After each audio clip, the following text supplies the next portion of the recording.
quickly realized that it wasn't a loading transition, but rather I was in a dark room and I would need flash. Before I took care of that, though, I immediately checked my Poké Gear to change the radio to something more pleasant, but it turns out there was no radio card, nor a phone, nor time cards. There was only a map card in which gold ... from earlier, and I will call him Gold from now on, was just in the midst of black. I recall that Symphical had flash, so I turned off my Poké Gear and made Symphical use glass. I didn't see anything saying, "Hurry has used flash," or anything like that. The room just became lit, just like that, and I soon regretted it. The room was chilling, blood red, with an unclear gray path heading south. The ladder I used to go up and down was not there at all. I had no choice but to head south. The screen got darker every 20 steps I made, until I finally made it to the end, which appears to be a sign I read, which said, "Turn back now." Suddenly I was asked to answer yes or no, but there was no question asked. I chose yes, and I do not know what it was asking, and the screen went black again, and making a ladder climb sound. The unknown radio music stopped, and for a few seconds was replaced the not as creepy Pokey Flute radio music. I was in another dark room, but I held my breath as I used flash again. Suddenly it said, "Hurry has fainted," and which was odd, since I recall that there was no status conditions like poison on him, and I clearly wasn't in a battle. I checked my Pokemon quickly, and suddenly he is no longer in my party. In fact, after a bit of investigating, none of my Pokemon are there, but instead all replaced with a level 10 unknown. I did the same thing as before and spelled out the unknown, and my team of unknowns spelled he died. Either way, it was after that creepy change in the room was lit to reveal myself in a small room that appears to be only 4 squares big. The walls of the room were gray bricks, as if I was inside something that was hauled out. Inside the room appears to be a bunch of graves similar to the ones in Pokemon Red/Blue. I walked around the small room but pressed A, nothing happened. I've already concluded that it was clearly a hack game, so I found the game stuff. However, my curiosity kept me going. I checked the trainer profile ... again, only to find out the Spirit of Gold was missing his arms. He also seemed to appear leg smug, but rather seems more sad and empty in a way that I do not know how to describe. For some reason, it also now said that he had 24 badges, which was clearly impossible. After a few minutes of aimless wandering, my character suddenly spun and did an escape rope spinning animation. Instead of flying up, though, my character spun downward slowly, as if sinking.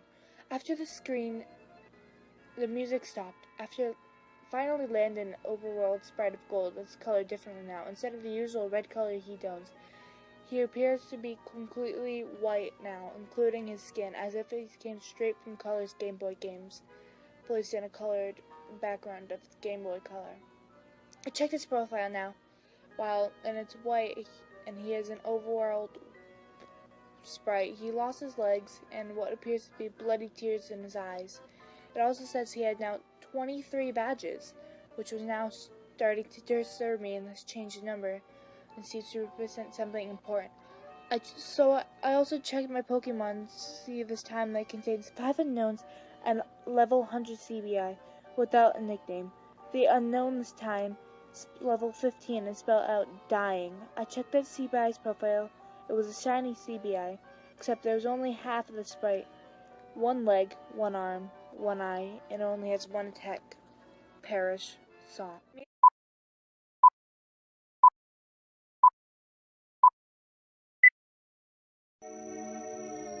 You could go pretty much anywhere in the overworld at this point.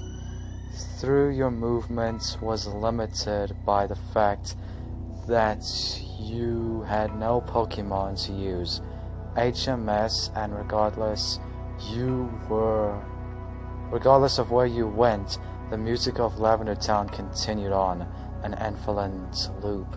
After wandering for a while, I found that if you go through Diglett's cave, one of the cuttable bushes that normally blocks the path on the other side is no longer there, allowing you to advance and return to Pallet Town.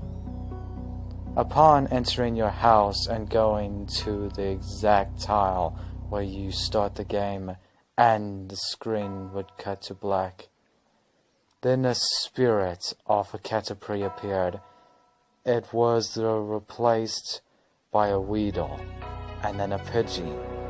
I soon realized as Pokemon progressed from Rattata to Blastoise that these were all the Pokemon that I had used Cursed on.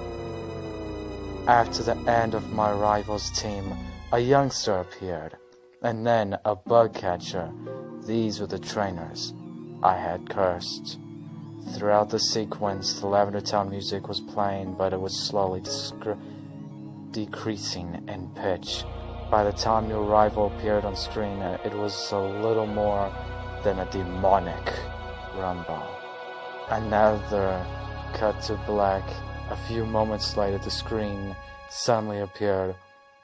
Your trainer's spirit was now that of an old man, the same one as the one who teaches you how to catch Pokemon in Verdant City.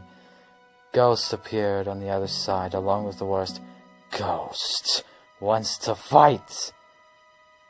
You couldn't use items, and you had no Pokemon. If you tried to run, you couldn't escape. The only option was fight. Using fight would immediately cause you to use struggle, which didn't affect the ghost, but did chip off a bit of your own HP.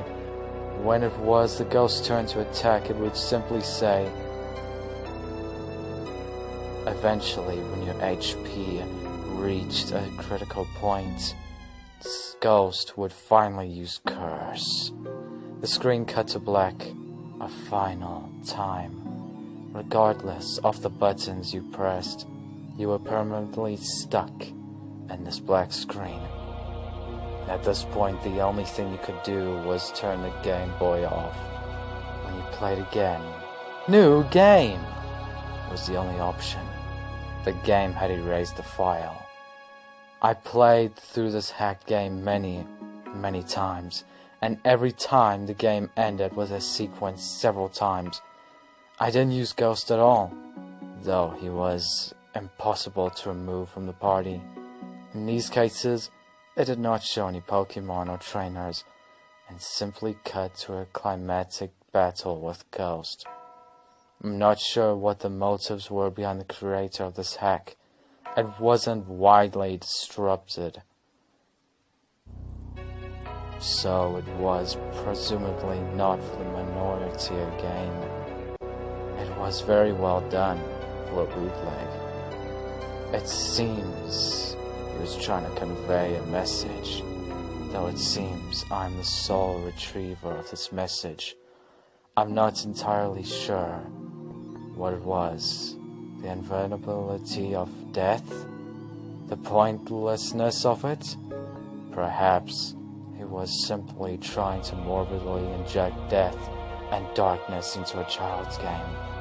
Regardless, this children's game has made me think, and has made me cry.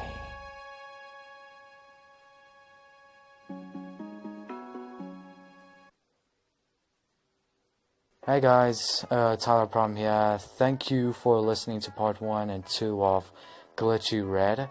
I just wanted to say shout out to the crew of Creepypasta Narratives, Brooky, Jill. I don't know her real name, so let's just call her Jill, because on Amino she is Laughing Jill, and my big brother who runs this channel, and my boss. Thank you all for letting me do Glitchy Red. Tiki Toby will be finished soon, I promise. And we are near the end of season 1 of the series. Thank you for watching Glitchy Red, actually. And I will see you guys in the next video. Peace. And remember, don't use curse on your Pokemon.